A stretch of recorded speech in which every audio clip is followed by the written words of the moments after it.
I'm Alex Michaelson. This week, the issue is state of emergency. President Biden tours storm damage and delivers federal funds. How can you access those dollars? Then the issue is reparations. Why a group in San Francisco wants to give $5 million to every eligible black person. The issue is the future of the GOP. California's Harmeet Dillon tells us why she's challenging the current RNC chair. And the issue is LA Mayor Karen Bass heads to Washington.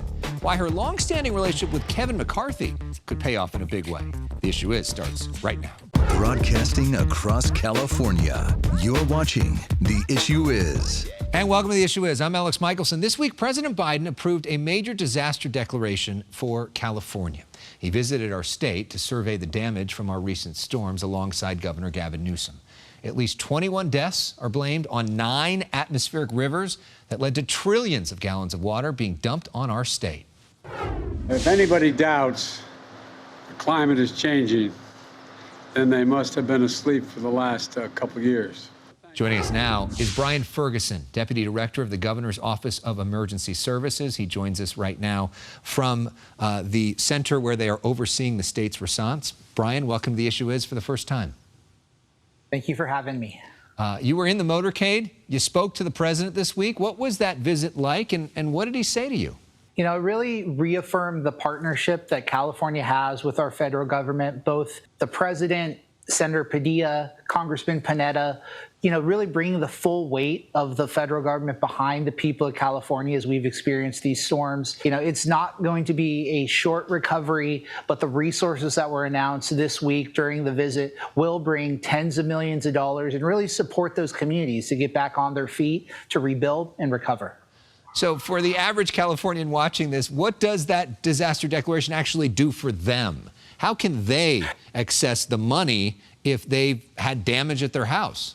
You know, the approval of these federal declarations turns on a number of different programs, whether it be hotel vouchers for those who are displaced, small business assistance and loans for businesses that had damage. It provides public assistance, so roads and bridges and courthouses and infrastructure, because just how widespread these storms are. 41 of our 58 counties have declared some form of emergency, and it really will be a long-term recovery effort, likely billions of dollars before all is said and done. And it really helps financially, but also helps those individual homeowners get back on their feet, particularly the most vulnerable in our communities, older Californians, those with disabilities, those that are displaced. And it's going to bring vital support to help them and their families. So do people go to the FEMA website? Do they go to your website? How do they get that cash? You can sign up on FEMA.org, and there is eligibility restrictions based on the county that you live in. But there's a FEMA website, the app, as well as a toll-free number. We're also standing up assistance centers in other counties across the state that have been hardest hit. And so far, we've had hundreds of people sign up for assistance. And, you know, we are going to also match individuals if there aren't perhaps the right federal program. We're going to work with philanthropic partners, local community-based organizations, with the goal that, you know, no matter where you are in our state, we're going to try to help you to the best of our ability. And, you know, we really do come together during these challenging times, and I think that's going to be the case here as well. The vice president visiting LA County this week and looking at ways to better store rainwater.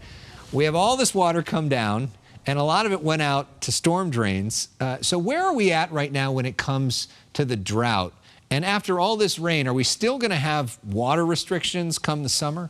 You know, we really, throughout our state, are experiencing weather whiplash, where we have years of drought followed by rain that all comes at the same time. And, you know, under Governor Newsom, the state's really made historic investments in things like groundwater recharge so that we can collect that water and help our aquifers.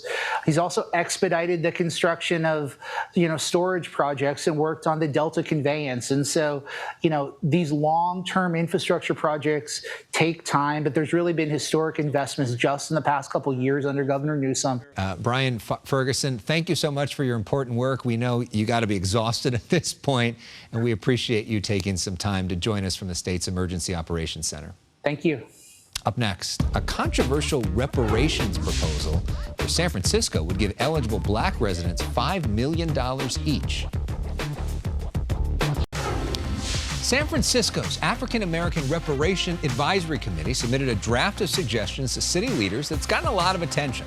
They want to give a one-time lump sum payment of $5 million to all eligible residents. So who's eligible? Among ways to qualify, you need to identify as Black or African American on government documents for at least 10 years, lived in San Francisco for at least 13 years, been personally impacted or a descendant of someone impacted by the war on drugs, and or been a descendant of someone enslaved before 1865. Eric McDonald is the chair of the African American Reparations Advisory Committee. He joins us now. Welcome to The Issue Is for the first time. Thank you so much, Alex. It's a pleasure to be here. You know, a lot of people are going to say $5 million is a lot of money. Why that figure, and how would this work? Sure.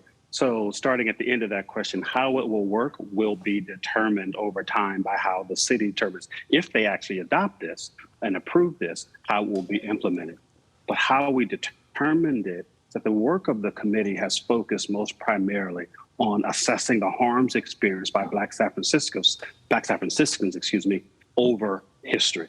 And based upon that, what would it take in terms of an investment of initial capital that would allow them to climb out of, maintain and sustain a level of viable income, and then build a path forward towards building and accumulating wealth? Because arguably what was most disrupted by the history of chattel slavery in the United States is just that, a path to viable wealth creations for Black families. Of course, you know, California was a free state, although there was some slaves early on in the history of the state. But none of the residents of San Francisco now own slaves. Why is it fair for people who really had nothing to do with that system now to potentially have their city bankrupted by this in paying this out?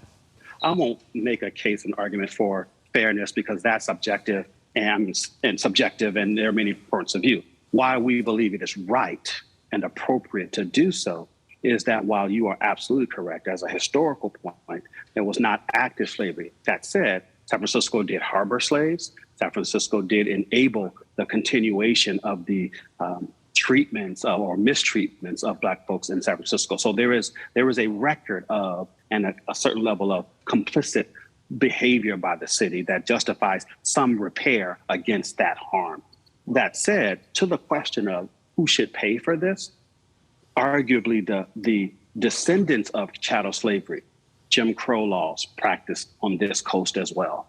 The ways in which discriminatory practices in housing and in economic opportunity all practiced to discriminate against Black folks in San Francisco. So while not quote unquote guilty of the specific act of chattel slavery, San Francisco has its own history in this context in terms of treatment of Black folks in communities in San Francisco who have benefited, including the folks today who, again, while not guilty of that act, are beneficiaries of those acts. We believe it right that there is a role to be played in the actual, payment. Last thing I'll say very quickly is I appreciate and understand why the $5 million stuck out so much and folks are reacting to that. I would argue that the other recommendations that invest in the economic future of Black San Franciscans is even more significant and equally as important. I'm sure you have seen some of the pushback to this. There was a video of Leo Terrell on Fox News Channel that sort of went viral. I want to play that for you and give you a chance to respond on the other side. We're talking about a racist program to benefit individuals who happen to be Black, $5 million. California was a free state. Who's going to pay for it? Why should they get $5 million? Because of skin color? It's insulting. So his assertion there that this is itself racist. What do you say to that? Well, honestly, I'm not interested in debating whether it's racist or not, because again, that's a subjective point of view. I don't share it clearly. What I will say is the fact that there is an outcry against this by anyone, including a Black man, is understandable. And yet it is, I believe, beyond dispute that this country, states across this country, and cities, including San Francisco, have been both complicit and beneficiaries of the history of the treatment of Black folks. And so again, I would make the argument, and I do make the argument, that it is justifiable to expect there to be investment in the future. We know that the state, it's looking into this. California, the first state to really look at the idea of reparations. They're going to have recommendations later this year. You're suggesting this to the city. They, though, are the ones that are going to have to determine whether they go with any of your suggestions. Where does this go forward from here? So the Board of Supervisors have the draft now that we will submit. We'll do some edits and modifications, some additions, et cetera, to the San Francisco proposed plan, and we'll submit a final draft in June. What follows June will be a series of both discussions and decisions where the board will grapple with what level of and at what depth they will accept, approve, adopt, and then work to implement parts or all of these recommendations. And so that discussion is to come. As it relates to California, it's important to hold, I would suggest, Alex, that San Francisco as a local municipality has its level of, again, complicity in this context. California as a state has its own independent, and then the federal government has its own independent levels of liability or complicit behavior.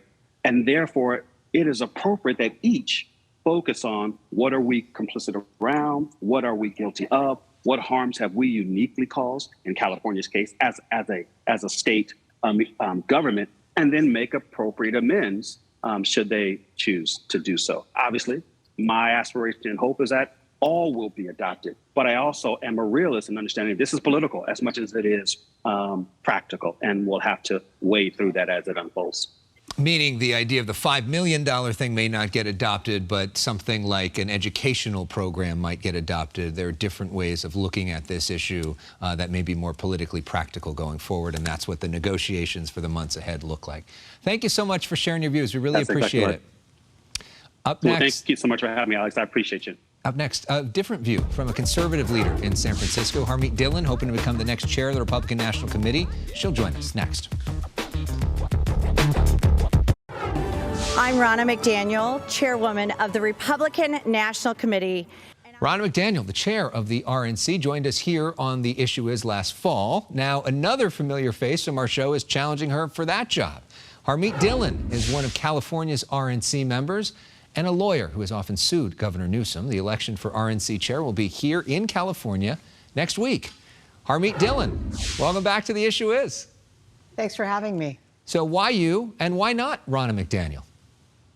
Well, Ronna's had her run for the last 6 years, and in the last 3 election cycles during those 6 years, we haven't won elections the way that we promised the voters we would. And specifically, during that time, we've lost the White House, the Senate, the House, and several governor's races. And while that's no one person's fault, when you're a leader, you do take responsibility. And normally when you lose the White House, there's a turnover in leadership. And so at this point, we really do need new leadership in order to be able to win in 2024. And what I'm coming with is a specific plan to immediately change the way that we deliver ballots to ballot boxes as Republicans, to better communicate the reasons why people should support Republicans instead of Democrats in our elections, to regain the confidence of our donors and our fiscal responsibility and supervision of how we spend their money, and to give confidence to voters and to candidates that we are the lean, mean,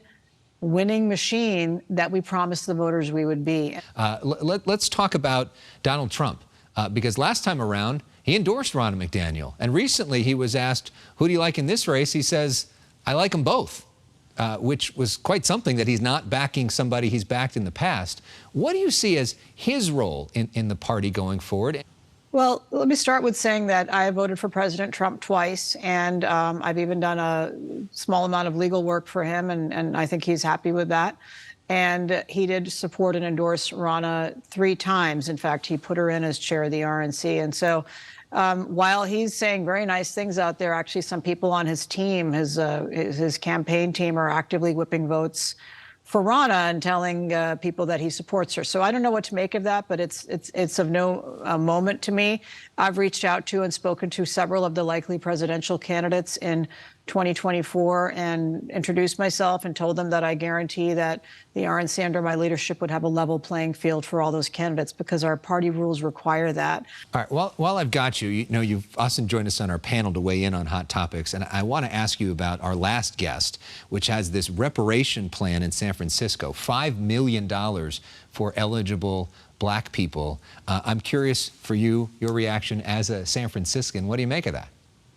So from a moral perspective, I think there's no price you can put on an individual losing their liberty and being enslaved. I think that's horrible, and I think it's actually happened to many cultures throughout history. But in terms of San Francisco, not exactly, I think, the epicenter of discrimination in our country today or historically, frankly, although, you know, certainly in the 1800s, our state discriminated a lot against Asian Americans and, you know, people with my ethnic heritage.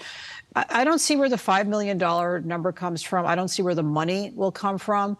I don't think it is just or fair, given all the oppressed groups in the world and in our city specifically. And I think it's a pie-in-the-sky gimmick, and I hope not likely to go anywhere. I think we should focus on fixing quality of life here in our city, which is very bad. I've lived here for over 20 years, and, you know, up until COVID times, I used to walk to work every day, and now I can't do that. To me, and a lot of misery I see on the street, a lot of homeless people. So I think there are a lot of priorities for our city before righting wrongs of the distant past. All right, and there are so many important issues to talk about, but we want to have a little bit of fun on the show as well. We play a game called Personal Issues. This is 30 seconds of some of your favorites to get to know you, because now you're running for office here. So let's start with this. What is your favorite TV show? Right now, I'd say it's Yellowstone. I really enjoy watching that show. Love Yellowstone. Favorite movie of all time? Gosh, I love Gone with the Wind, but I would have to say that kind of ties with many James Bond movies. Favorite musical artist or band? Well, that varies over time as well, but I would have to say I listen to a lot of Steely Dan. Very nice. And what's your favorite way to relax? I'm a knitter. I knit the sweater that I'm wearing right now. You have incredible sweaters. When she's on TV all the time, it's always like a different sweater that she knit. It's very impressive. You can check it out on Harmeet's social media if you want to check out her sweater collection. Thank you so much. Good luck in the race next week. Appreciate you coming on. Thank you. Up next, we talk with LA Mayor Karen Bass at the White House. We go to break by honoring the late, great David Crosby. Here's Teach the Children. Children well, their father's help will slowly go by. President Biden speaking at the National Conference of Mayors at the White House, including many mayors from California. Among them, Karen Bass, who returned to a familiar setting in a new role. Karen Bass talks to us from the White House, where she's meeting with President Biden. Bass served in Congress here for over a decade, but this is her first D.C. visit as LA's mayor. It's actually exciting being back here. She's speaking at the Conference of Mayors and says city leaders from across the country are talking about fighting homelessness together. President Biden says he wants to cut homelessness by 25% nationwide in 2 years. Well, all of us are here going, President Biden, if you want to meet your goal, come to California. If we deal with California, you will actually surpass your goal in the entire country. In D.C., she's met with the Secretary of the VA and the Secretary of Health and Human Services. Her message, simply housing the homeless isn't enough. If mental health and substance abuse is not a key component of that, then I'm worried about the long-term success. She also met with the Homeland Security Secretary, Alejandro Mayorkas, who oversees the Federal Emergency Management Agency, or FEMA. FEMA owes the city and the county, if you add both together, close to $200 million. So I'm here trying to collect the money. Speaking of collecting money, Bass may find a surprising ally in the new Republican House Speaker, Kevin McCarthy of Bakersfield. Politics, just like everything else in life, it's all about relationships. When Bass was Speaker of the Assembly in Sacramento, she worked closely with then Assemblyman Kevin McCarthy. 3 years ago on The Issue Is, they each reflected on each other. Minority Leader Kevin McCarthy. My friend. Karen Bass is an amazing human being, and we work fabulous together on foster care and others. where you might have ideological differences. Sometimes you can do a wink, wink, nod, nod and get things done. You might not draw a lot of attention to what it is that you've got done or how you got there. Bass said during this D.C. trip, she watched this original reporting by Fox 11's Gina Silva. Where is our tax dollars going? Angela Marsden, owner of the Pineapple Hill Saloon and Grill, says she's been discovering dead bodies of the homeless outside her business. We had 3 dead bodies. 3 dead bodies in a week. What went through your mind when you saw that story? Just the tragedy of it all. And it just reinforces the fact that this is an emergency, a man-made disaster. And by the way, I raised that here. I talked about that. I talked about the number of deaths in general, and I certainly used that as an example. Bass says her Inside Safe program successfully cleared some encampments in Venice and placed the homeless in motels. She wants to expand that citywide. What do you say to people that are concerned that not enough is being done quick enough under your watch? I couldn't agree with them more. I could not agree with them more. What is your bottom line message to that business owner? My bottom line message to the business owner is that we are going to work as hard as we can, as fast as we can, so that homeless individuals do not populate her area. The other thing I would say is that if one tent comes back, if one individual comes back, to please call our office and we will get that person housed. Mayor Bass asked me for the contact number of that business owner and says she will call her personally. As we end this week, we want to thank the Golden Mike Awards for nominating our shows with Bob Costas and Arnold Schwarzenegger for awards this year. We say goodbye with one last tribute to David Crosby. Of course, the iconic melodies of Crosby, Stills, and Nash, sung all those years ago in LA's Laurel Canyon, will live on for decades.